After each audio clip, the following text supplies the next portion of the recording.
Hey, pal, welcome back to Acadiana's Morning News. Now, there are a lot of red and white vests around Acadiana helping out, but this woman who we have on the phone, she should have sequins and rhinestones on hers. She needs a special vest. It's Bonnie Robert Will. Good morning. Thank you, my dear. My vest is pretty wrinkled and worn at this point. It has been getting a lot of use over the past week. So tell us where you were. I know you were kind of out and about over the weekend still helping people in some other areas.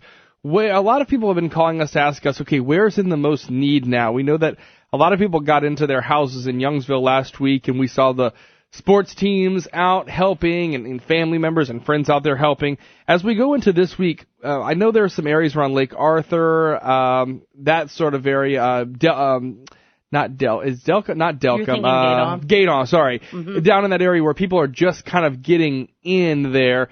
Is that really where kind of the need is and people are just kind of getting into their homes? Well, there is a need. There's still a need in the Youngsvilles, in the Lafayettes, in the areas that were hit and the water receded almost immediately. Those people need, they need help in knowing how to recover their homes and what products to use to make sure the mold doesn't come back and all of those things. And also there's some mental stuff that they go through. So there's some help there. And we're out in some of those neighborhoods doing some feeding. We have a dozen emergency response vehicles that are doing feeding out of the Bayou Church with the Southern Baptists who've come in to cook for everybody. So I don't want to downplay the fact that the people who don't have water don't have a need, because they do. They have a lot of needs. But there is water. There's backwater standing. I was out in St. Martinville on, rural St. Martin Parish by Cypress Island on Saturday, and right there by the Public Works office, within a half a block, you can't go any further because of the water. And there were residents standing there just looking at their houses, wondering, when can we go back? When can we recover? When is this backwater going to go down? And it's just stagnant. It's just there in their houses. And we couldn't even get 2 minutes down the road. Miss Hope had called us and said there were like 100 homes back in there that nobody could get to except by boat. And what would have been 2 minutes was a 20-minute round trip. So we hooked up with Terry Guidry with Homeland Security. He's got a warehouse there at the public office. So we put supplies there. So if any of the people out in Cypress Island need supplies, we're supplying them there, right there on the main highway. Right next to the Cypress Island Road, there's a public works building, and Terry Guidry with Homeland Security OEP office, he's the director, has some supplies, and he'll take them out in the boat.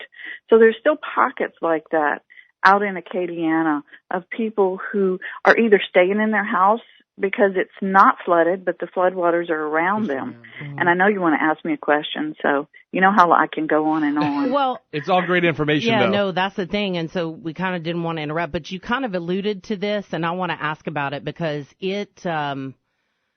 so many people don't know how to ask for help, Bonnie, because they need to be strong and they need to be resilient. And they need to show that to their kids. But you know what? We deal with it obviously only a little bit compared to first responders and the people that are out there and the people that are trying to deal with it.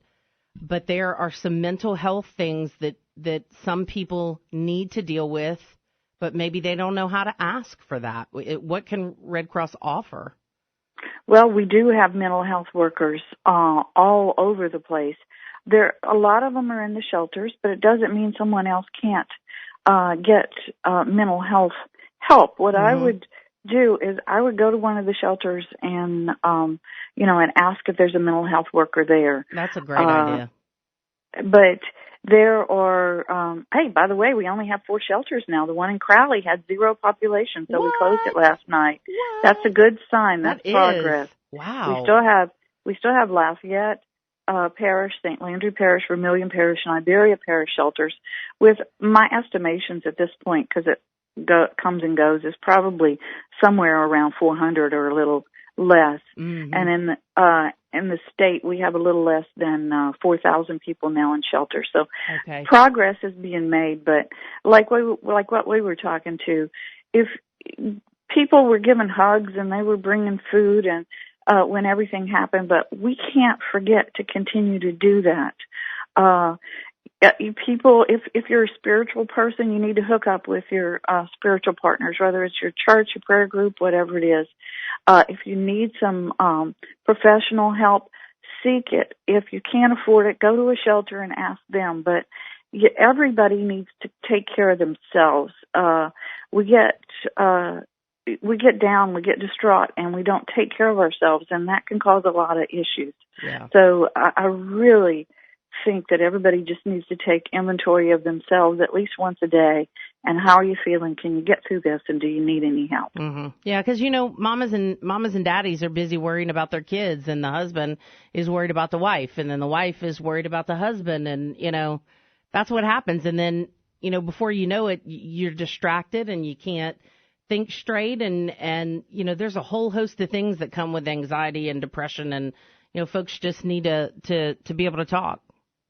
They need to talk, Bernie, but they also need to take a little bit of time out of each day to do something that's normal to them. Yeah. Instead of all the cleanup and all the insurance companies and all the, the despair and now school's back, so you've got that stress of homework and everything. If you're a family who's got school kids, and a lot of people are going back to work, and it's very stressful, and that's normal, but it doesn't take the stress off. So take the time, just take 15 minutes and have a cup of coffee or hot tea and just think, chill for a little while. And it goes a long way. So really the Acadiana community really stepped up in bringing that short-term need of clothing and different items, personal care items to the shelters. Now going forward, what's really important for the Red Cross Works is money, getting these supplies down into these areas, still encouraging people to donate via the app. Where are some other places that people can donate? Well, it's redcross.org or 1-800-RED-CROSS, or you can text LA Floods not to 90999, and that'll do $10 on your phone bill. That's easy. You can donate. Red Cross, of course, people don't know what Red Cross does with the money, but we have provided almost 1 million meals since this started, both in the shelters but out in the field. We have had almost 52,000 shelter stays, overnight stays, since all this started. And we have to have rental cars in order to get out. And Saturday I was in a budget truck, out in rural St. Martin Parish.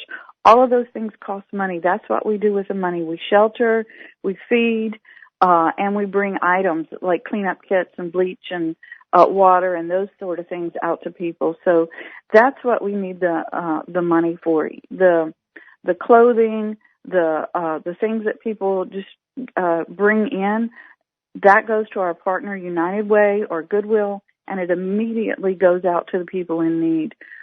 Red Cross doesn't do those things. But our partners do. What we do is we shelter, we feed, and we do bulk distribution. And then we're gonna also do damage assessment and casework out in the field.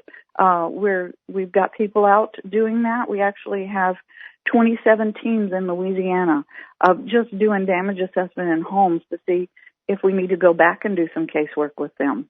Wow. All right, Bonnie. Well, we appreciate you taking some time out to us and giving us an update like that. Bonnie, one of the biggest hearts that I know, doing great work with the American Red Cross right here, the Acadiana chapter. We appreciate your time, Bonnie. Thanks for all you're doing. Thank y'all very much.